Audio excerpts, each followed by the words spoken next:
Nana Zuñiga, born Zeno Obong Zuñiga, is a Filipino singer, actor, host, influencer, environment and PWD advocate, television presenter, and physician. Dubbed as the Philippines' king of pop ballads, he released his debut album Ako Ay Ikaw Rin in 1981.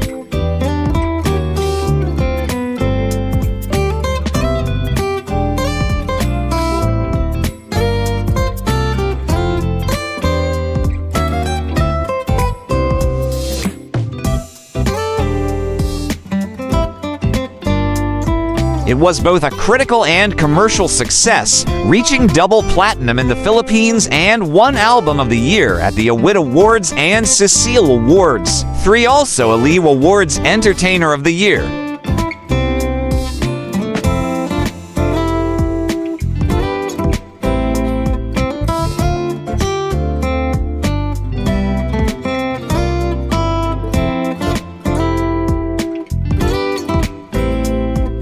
Besides his musical career, he hosted a public service TV program called Kapwa Ko Mahal Ko and an informational program called Med Talk with Dr. Z on IBC 13.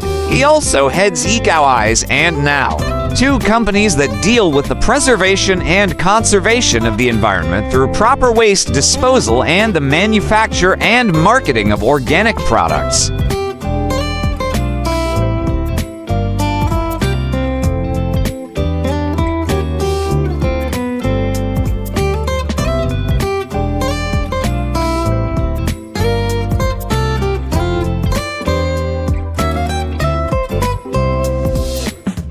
Personal life, Zuñiga is an amputee, having lost his right leg in a bombing incident in October 4, 1980. At the Philippine Plaza Hotel, he has 5 children with non-showbiz wife Grace Marikit.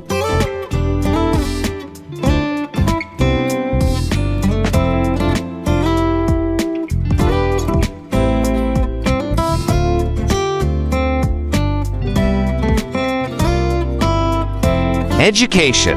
Zuñiga studied at University of Santo Tomas and graduated with a degree of Doctor of Medicine.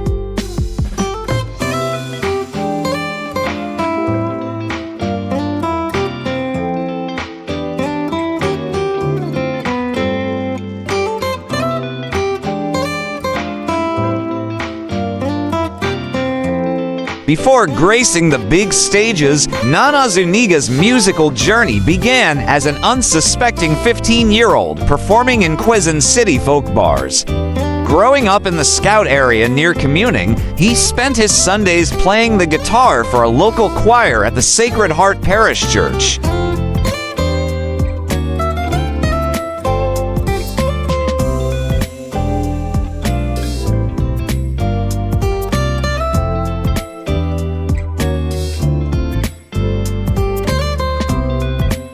Luckily, with his talent and eagerness, he managed to land a spot at a nearby bar and quickly won over the regulars. Every week, he played to sets of 30 to 40 songs each lasting 45 to 60 minutes.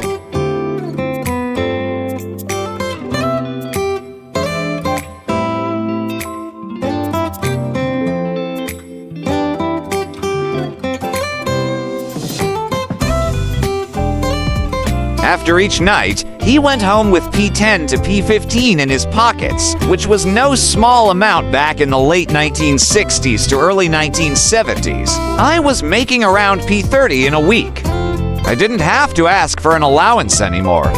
I was also able to chip in for household expenses, recalls Zuñiga.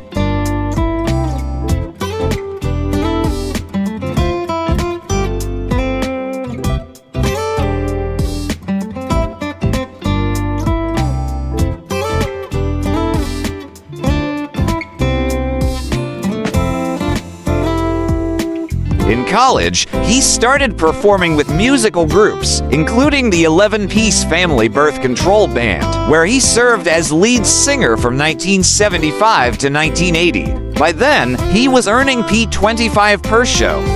And although the nights were often sleepless and he didn't get to save much, he did have a lot of fun.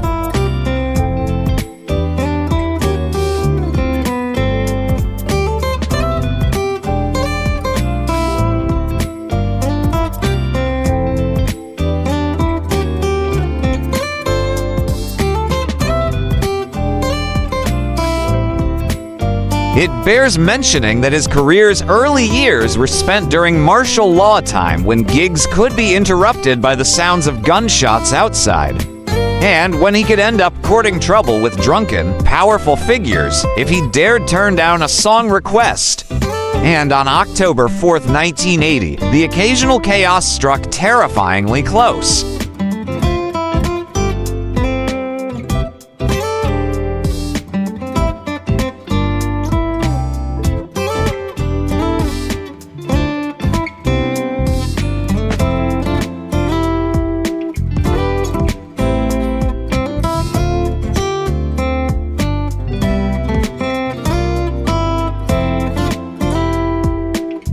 Please like, share, and subscribe.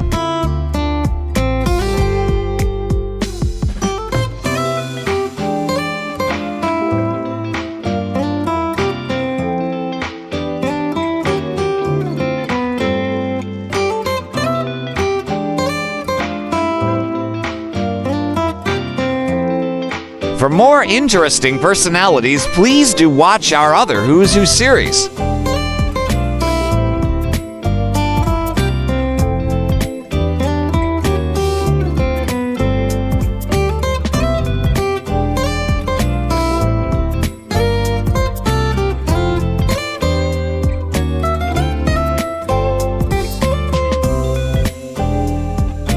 Welcome to the amazing world of 1000 Vlogs.